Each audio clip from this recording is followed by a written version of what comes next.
igreja aos Filipenses, capítulo 3. Nós vamos ler do versículo 12, 13, 14 e 15. Porém, eu vou focar mais no versículo 13, 14 e 15. Mas quero também fazer menção do versículo 12.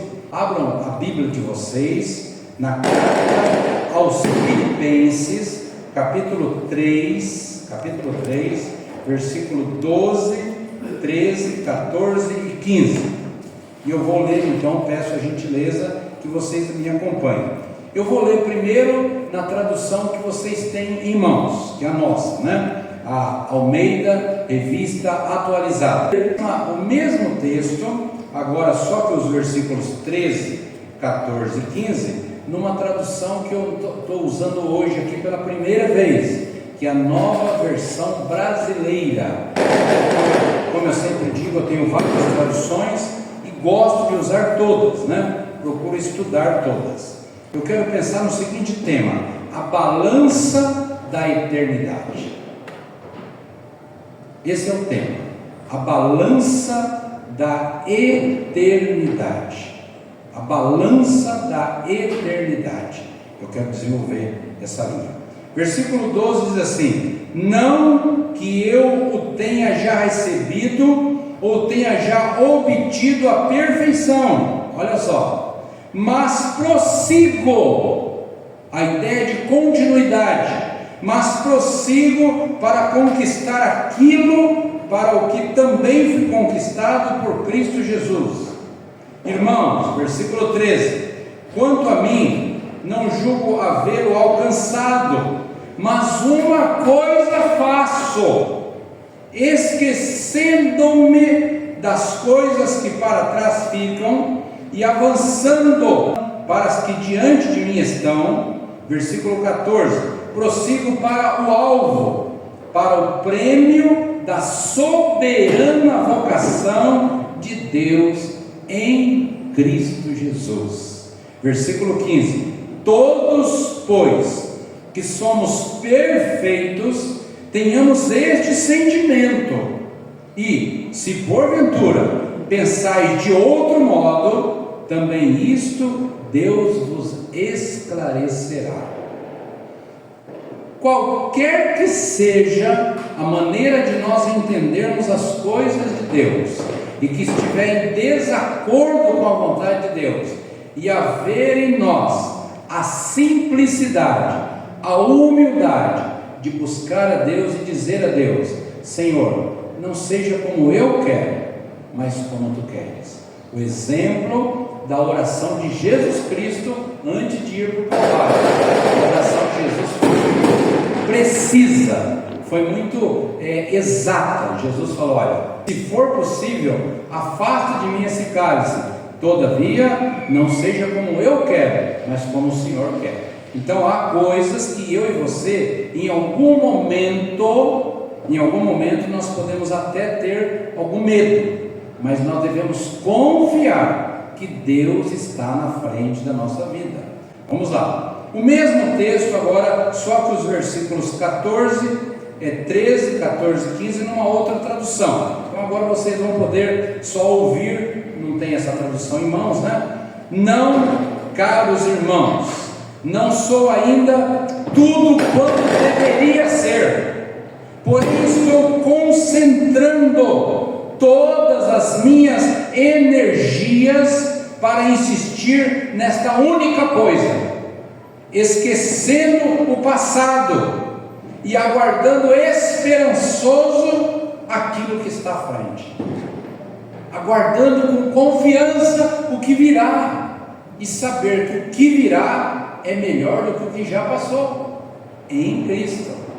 Versículo 14 ele diz assim: esforço-me, importante a gente puxar para nós isso, esforço-me para chegar ao fim da corrida e receber o prêmio para o qual Deus está nos chamando ao céu em Cristo Jesus. O caminho que Deus tem para você e para mim, e para quem vai ouvir, assistir esse vídeo, é o céu.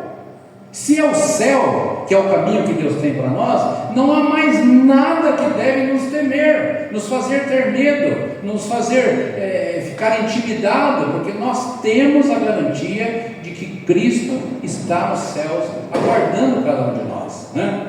Versículo 15: todos nós, ele vai ser abrangente aqui, todos nós que somos maduros, o desafio da maturidade cristã, devemos ver as coisas dessa forma, e se discordarem em alguns pontos, eu confio, Paulo está falando para esta igreja, eu confio que Deus manifestará isso a vocês.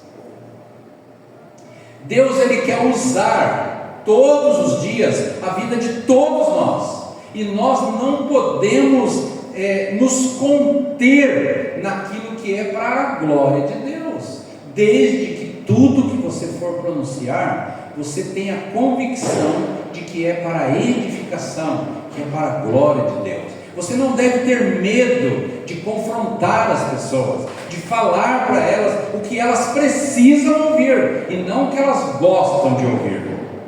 Tem coisas que a gente gosta de ouvir, mas não é coisa que a gente precisa. A gente precisa de ouvir mais do que a gente precisa, e isso é importante. Aliás, muitas vezes alguns médicos não são compreendidos, né? Porque eles falam para nós a verdade. Se você não está se alimentando direito, se você não está andando, se você não está se exercitando, se você não está dormindo bem, então ele está exortando a gente a cuidar da nossa vida, para que mais lá na frente a gente não sofra as consequências, não é isso? Então ele dá-nos alerta. Eu quero iniciar aqui o desenvolvimento da introdução desse assunto falando coisas muito difíceis, né? Ao término de 2024, estima-se que mais de 62 milhões de vidas deixaram este mundo. 62 milhões de nomes apagados da lista dos vivos, 62 milhões de histórias encerradas, pessoas que morreram.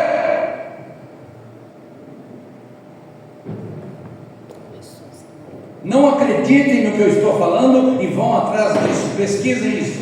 Uma multidão tão grande que ultrapassa a nossa capacidade de imaginar. Um número que enche planícies, cidades, continentes, e no entanto, a pergunta que ecoa, a pergunta que toma conta desse espaço que nós estamos, e eu creio que do mundo todo, não é quantos morreram, mas quantos estavam preparados.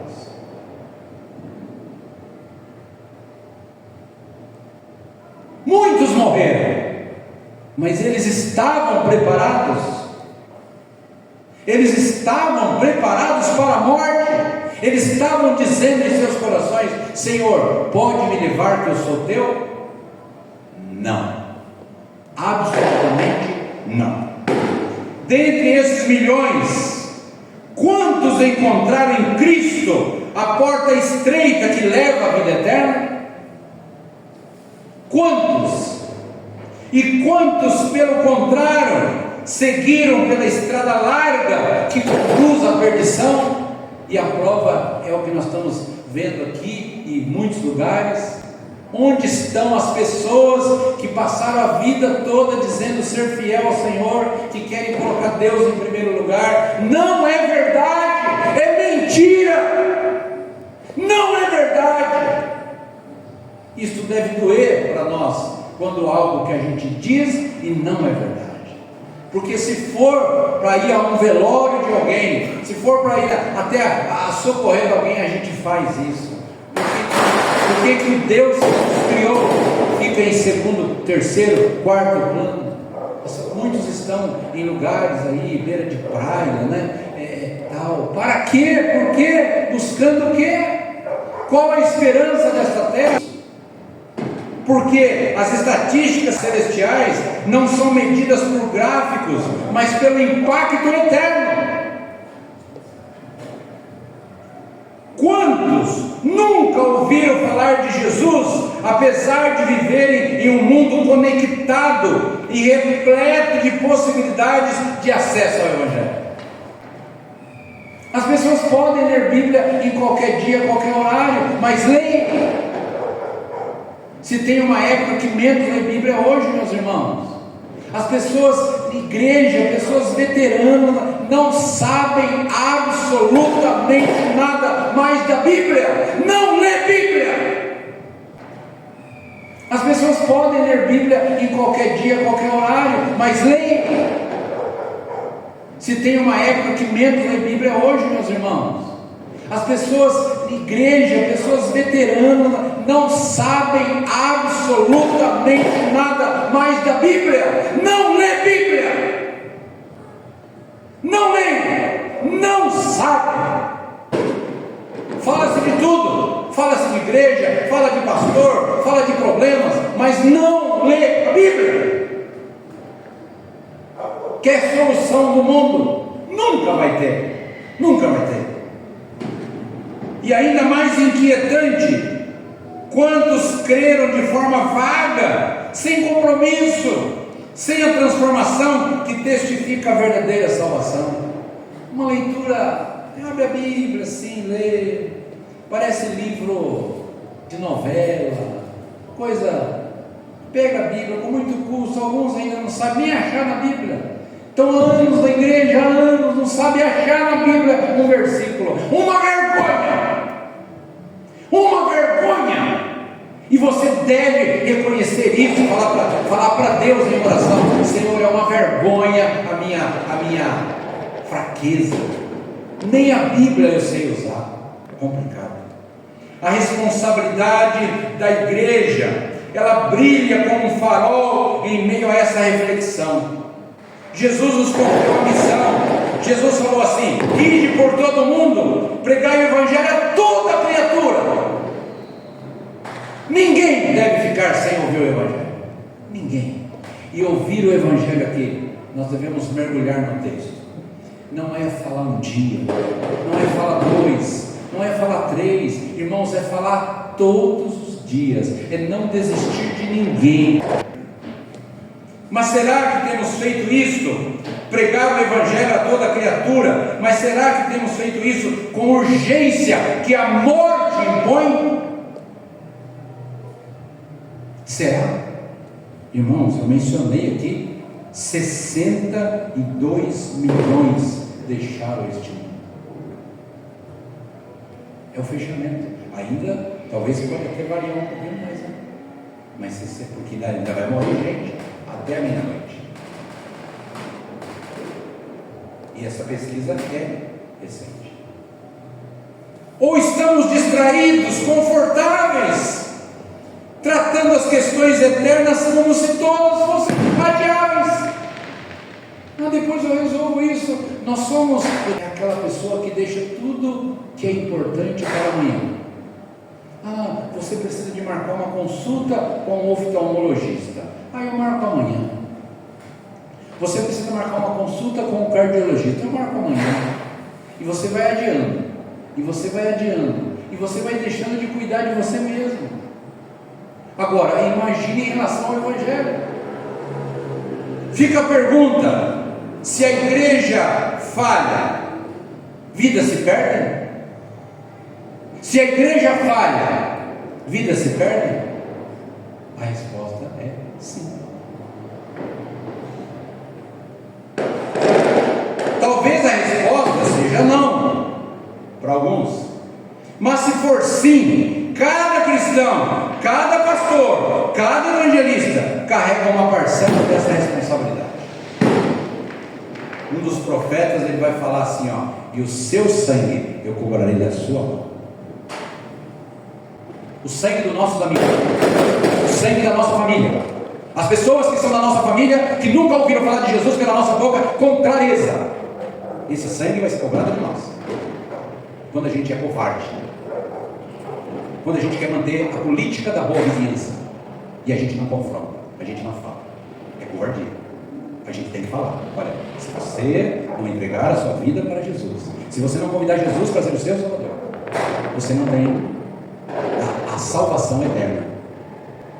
E se os mais de 62 milhões de mortos fossem trazidos diante de nós em um instante, como testemunhas de nossa fidelidade ou omissão, o que será que eles falariam para nós?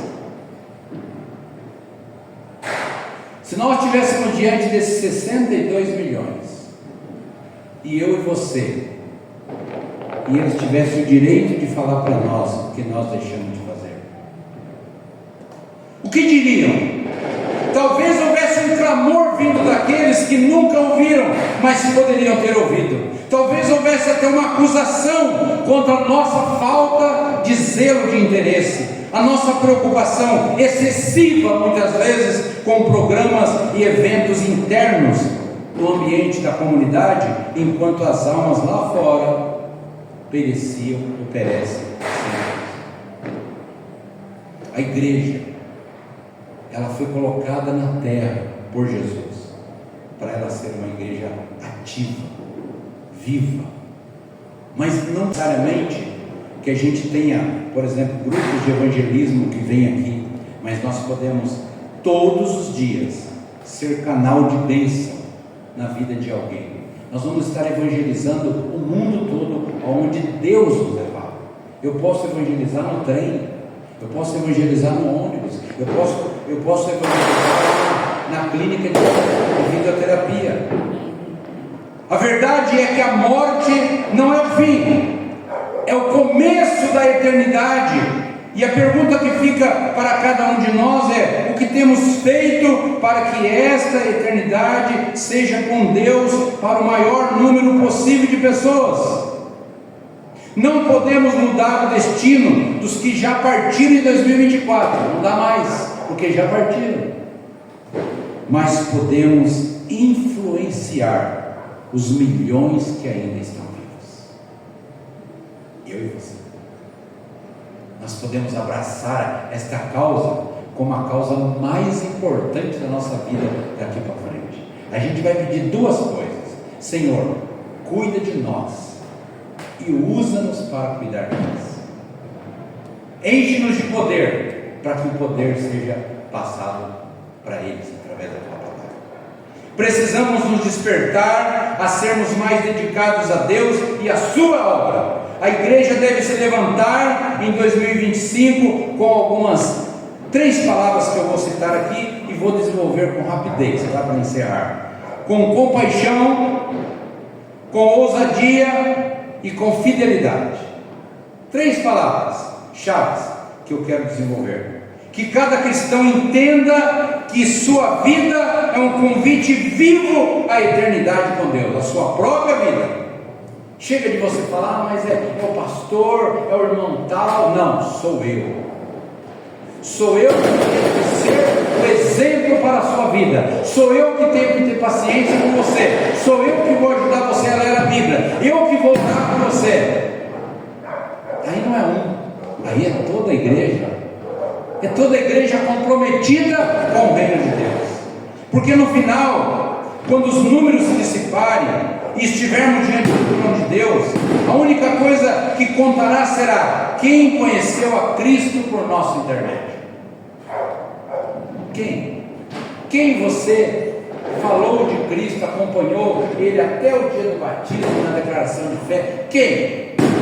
E quantos você poderia ter ajudado? Você tem que sair deste marasmo, desta silêncio total. Você tem que ser uma pessoa mais falante, como aconteceu aqui, como esse sinal dos irmãos se levantarem e virem falar. Não é para ser hoje, é para ser todos os dias, em todos os lugares, em qualquer situação, qualquer um de nós.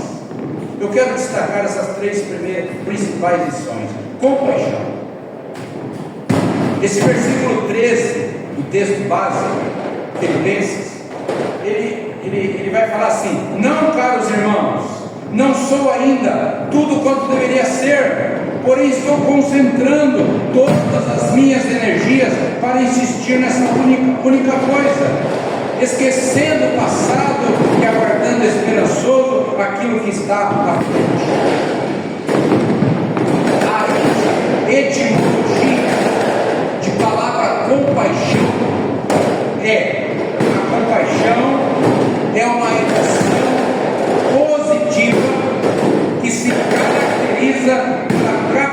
capacidade de compreender o estado emocional de outra pessoa, sentir dó, sofrer por ela.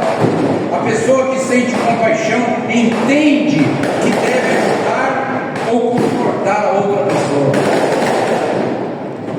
Eu queria poder parar, mas não dá para parar aqui, senão eu não vou terminar. Segunda lição, a ousadia. Versículo 14, o apóstolo Paulo fala: eu esforço-me para chegar ao fim da corrida e receber o prêmio, o qual Deus está nos chamando ao céu. Eu esforço, meus irmãos, todos nós nos esforçamos, as coisas são diferentes. Observa, teu esforço, eu sei que o nosso corpo às vezes resiste, o nosso corpo às vezes sofre com alguma coisa, mas há um propósito maior no teu esforço. Nós estamos falando das coisas eternas. Terceira lição, fidelidade. Versículo número 15: todos nós que somos maduros devemos ver as coisas dessa forma, e se discordarem em alguns pontos, eu confio que Deus manifestará isso a vocês. A palavra fidelidade na Bíblia tem origem no hebraico e no grego. No Antigo Testamento, a palavra fidelidade vem do termo hebraico emuná, que significa certeza. Quando nós somos fiéis a Deus, quando nós temos fidelidade, o nosso coração enche de certeza. Nós acreditamos, mesmo quando uma multidão diz que não, mas a gente acredita. Mesmo a gente estando sozinho, a gente acredita. Nunca, irmão, isso é nunca ter de que unidos, crentes, 5, 10, 20, 2, 3, 4, 10, 20, 50, 100, 200, unidos em Cristo, eles fazem festa. Porque a gente tem Cristo. Pai, muito bem. No Novo Testamento, a palavra fidelidade traduz o termo grego que chama pistis, que significa lealdade ou confiabilidade. A palavra fidelidade tem origem no latim, que significa fiel, verdadeiro. Fidelidade é uma característica de quem é confiável, leal, honesto, verdadeiro. Na Bíblia, a fidelidade é um atributo de Deus que se refere à sua lealdade a si mesmo e a toda a sua criação. Deus nunca vai abandonar nenhum de nós. Deus nunca vai abandonar nenhum de nós. Não importa as experiências que a gente vai ter, Ele vai estar conosco. Agora, imagina você, tudo isso acontece em forma de casamento. Quando você diz para Deus também: Senhor, eu também confio no Senhor. Não é só o Senhor que inventa, mas eu quero na sua voz.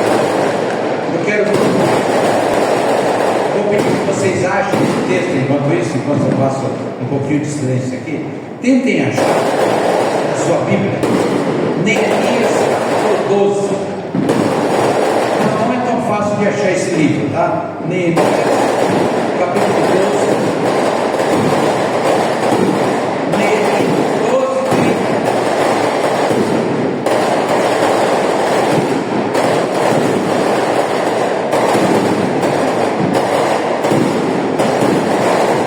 Neemias 12, 30. Neemias 12:30. Neemias 12:30. Vamos lá. Neemias 12:30. Se vocês encontraram, digam um amém. Quem encontrou? Amém. Amém. Misericórdia ainda. Alguém está achando? Eu espero, viu, irmãos? Pode ficar sossegado. Neemias 12:30. Ele é contemporâneo de Esdras. Neemias. Se você acha Esdras, você acha Neemias, está perto. Eu vou ler esse texto. Diz assim: purificaram-se os sacerdotes e os levitas, e também purificaram edificar o povo e as portas e o muro. Era um momento na história de purificação. E eu quero chamar para nós nessa passagem de ano, agora já nas primeiras horas do ano de 2025, um pensamento. Deus colocou cada um de nós num círculo de influência. Antes de tentarmos limpar as pessoas ao nosso redor, vamos primeiro nos oferecer a Deus para sermos consagrados e purificados por sua graça. Vamos pedir que Deus faça uma purificação na nossa vida, como diz o texto. Depois vamos viver de tal forma que mostramos o impacto dessa santidade, dessa santificação, porque Jesus havia dito lá no Novo Testamento que quando nós queremos ajudar alguém ou falar de alguém, de alguma situação, nós devemos primeiro tirar o que do nosso olho? Tirar o cisco, tirar a madeira, a poeira, Tem uma tradução que vai falar tirar a tora, A tora já é uma madeira mais tamanho gigante, Tem alguns defeitos que você deve pedir para Deus ajudar você a tirar da tua vida primeiro, e eu da minha vida. Defeitos graves, você pode carregar no teu coração todos os dias. Você deve ter carregado isso em 2024, muita palavra negativa. Você muitas vezes fica achando que as coisas não vão dar certo, você faz referência, você usa a palavra inadequada para as pessoas. Você precisa de ser purificado por Deus. Você precisa aprender a ver qualidade nas outras pessoas e ver que há potencial e que Deus mostra isso. Para líderes a qualquer nível, uma vida santa é essencial antes de chamar os outros à santidade. As maiores renovações espirituais começam quando líderes primeiro se consagram perante Deus e a obra. E nós podemos terminar a nossa fala nessa noite, ou nesse momento, com uma oração que eu tenho escrita aqui. Senhor, perdoe-me pelos meus pecados. Eu quero ser puro e santo, purificado pelo seu Espírito e perdoado pela sua graça. Por favor, Senhor, abençoe na minha busca de viver uma vida santa perante aqueles do meu círculo de influência. Eu preciso da sua ajuda poderosa para ser exemplo e pessoa de caráter que o Senhor quer que eu seja, que meus amigos precisam que eu seja. E eu peço isso em nome de Jesus. Amém.